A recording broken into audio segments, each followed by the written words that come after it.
Parents and grandparents, praise the Lord.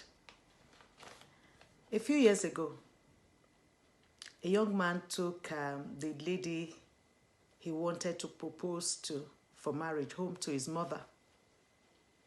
And when this young lady met the mother, she said to her, "Mommy, thank you so much for doing a good job. You raised a wonderful son." And the mother asked, "What do you mean?" And she said, "Mom, he's different from the other men I know." Now I want to ask you a question.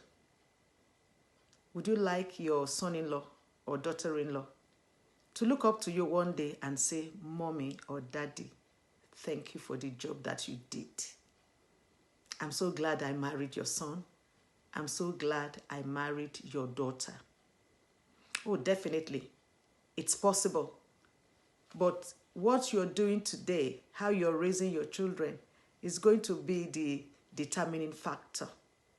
Whether someday, somewhere, somebody is going to think of you as a mother-in-law or a father-in-law and say, "God bless them. Thank you very much." Or whether they're going to be cursing you behind your back. It all depends on what you do today.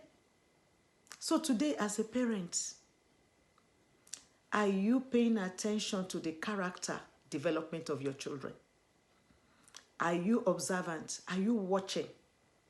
What traits, what character traits are they showing now? What needs to be corrected? What is missing that needs to be instilled? What do you need to do today? Are you teaching responsibility? Or you allowing them to live anyhow and do anything they like? You don't ask questions because you want them to be happy. Are you teaching selflessness, cooperation, forgiveness? Are you modeling these virtues yourself? Compassion and integrity. These qualities are very, very important in a marriage. Because you see, if you cannot forgive, if you cannot cooperate, if you cannot show gratitude, you're going to be a very difficult person to live with. And whoever is living with such a person is not going to find it funny. So now, dear parents, what example are you laying down for your children? Do you forgive your spouse? Or do you keep malice? When there is a conflict in the family, how do you resolve it? Do you fight?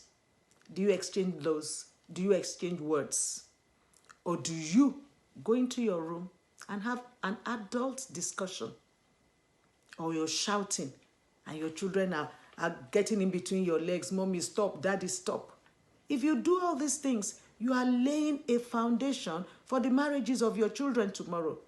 Because you see, if your example is the only example they have, then that's what they are going to do. Now, how do you spend money? How do you handle money? Do you live above your means? Are you spoiling your daughters? If you are, then they're going to be asking their husbands to go rob the banks in order to satisfy them at all cost. Sir, how are you treating your wife? Like a queen or like trash? If you treat your wife like trash, your sons are going to believe that women are not valuable, that women can be treated anyhow, and they will repeat the same thing. And my sister, how do you treat your husband? Do you make him feel like royalty? Or you insult him?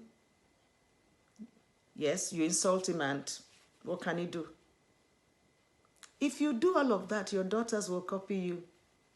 And then they will go tomorrow and insult their own husbands too. And I do not think your son-in-law will be glad. I don't think he'll be glad. I don't think he'll be happy. So parents, you can do it right. You can. You can raise godly children. You can raise children who model godliness Christ-likeness, so that when they grow up and get married, their spouses will be so glad. What you must not forget is that your 10-year-old son of today is the husband of tomorrow, is somebody's husband. And your 10-year-old daughter is not going to be 10 years forever. That is somebody's wife in your care. So do it right today, parents. Let's do it right. That's somebody's wife, somebody's husband in your care. Do it right, so that when their spouses show up, they will have something nice to say to you. God bless you.